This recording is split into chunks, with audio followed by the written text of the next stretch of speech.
Welcome to episode 56 of the Snowflake Snowpro Core Certification In-Depth Training Podcast, brought to you by Brightflux, where we dive deep into Snowflake's functionalities to ensure you're fully prepared for your certification test. Today, we're focusing on the create stage command, a fundamental aspect of working with Snowflake that you need to master.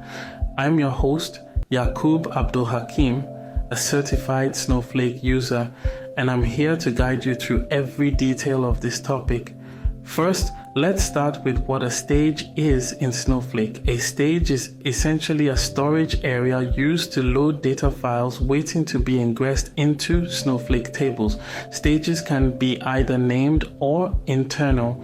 Named stages require the use of the create stage command to be set up, while internal stages are automatically created when performing data loading tasks without specifying a specific stage. The create stage command allows users to specify various options to tailor the stage to their specific needs. Options include specifying the URL of the external storage location, credentials for accessing the storage, and file format options, among others. This flexibility makes it a powerful tool in your data ingest workflow. Now, let's dive into the syntax of the create stage command.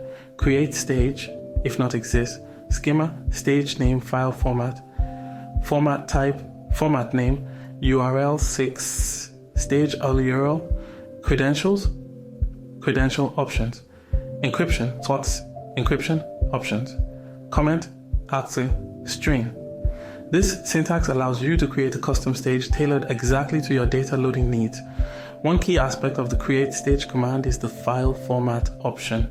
This allows you to specify the format of the files being loaded into the stage, which could be CSV, JSON, Avro, or others. This is crucial because it determines how Snowflake will parse and ingest the data. Another important option is the URL parameter, which specifies the path to the external storage location where your files are stored. This could be an Amazon S3 bucket, a Google Cloud Storage bucket, or any other supported external storage. Additionally, credentials and encryption options allow you to secure access to your data and protect it during the loading process. It's also worth noting that you can use the list command to view the files stored in a stage and the copy into table command to load the data from the stage into Snowflake tables. Understanding the create stage command, including its parameters and options, is essential for efficient data management and manipulation in Snowflake.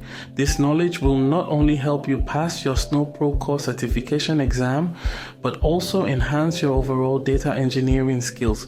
That wraps up our deep dive into the create stage command. Remember, practice makes perfect. Try setting up your stages, experimenting with different options, and loading data into Snowflake. This hands-on experience is invaluable.